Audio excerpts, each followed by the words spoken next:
Le journal des journaux, la revue de presse. Le journal des journaux, la revue de presse.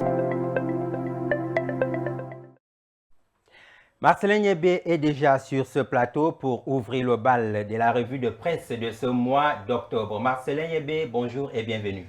Bonjour à toi, Séraphin Loaba, et merci de me devoir cet accueil chaleureux ce matin. Alors Marcelin, auditeurs, téléspectateurs et moi-même sommes tous à ton écoute. Sans plus attendre, la revue de presse s'ouvre avec le quotidien bilingue national Cameroun Tribune qui barre en sa grande une. Infrastructure moderne à Yaoundé, plus haut, plus loin. Ce numéro du journal revient ce matin sur la cérémonie d'inauguration hier à Yaoundé de deux édifices qui abriteront désormais les services du ministère des Travaux publics. Le Premier ministre chef du gouvernement l'a présidé avec un parterre de membres du gouvernement au nom du président de la République. Ce complexe moderne qui a tout à embellir Yaoundé comprend aussi un deuxième bâtiment qui est un hôtel 5 étoiles de 119 chambres et suites. C'est à retrouver dans les pages 2 à 5 de ce journal. Le journal Le Soir en parle également en barrant sa une. Immeuble siège du ministère des Travaux publics, l'édifice flambant neuf va dynamiser le service public. Cet édifice, révèle-t-on, a été réalisé à hauteur de plus de 25 milliards de francs CFA. Poursuivons cette revue de presse avec Info Plus Santé qui veut justement sauver des vies en titrant sa une. Lait en poudre Nestlé Nido, retrait préventif.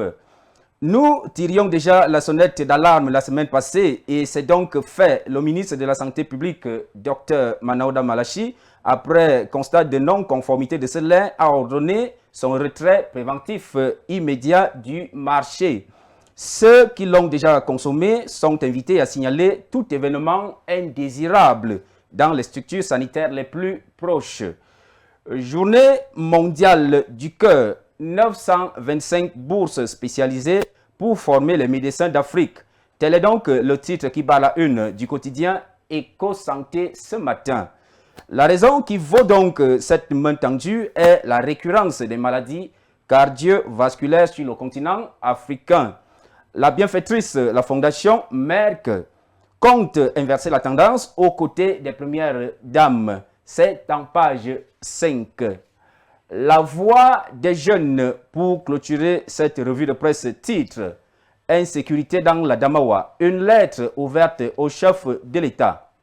Le correspondant du chef de l'État et auteur de cette lettre n'est personne d'autre qu'Iliassou Adamou, natif de cette région, Château d'eau du Cameroun.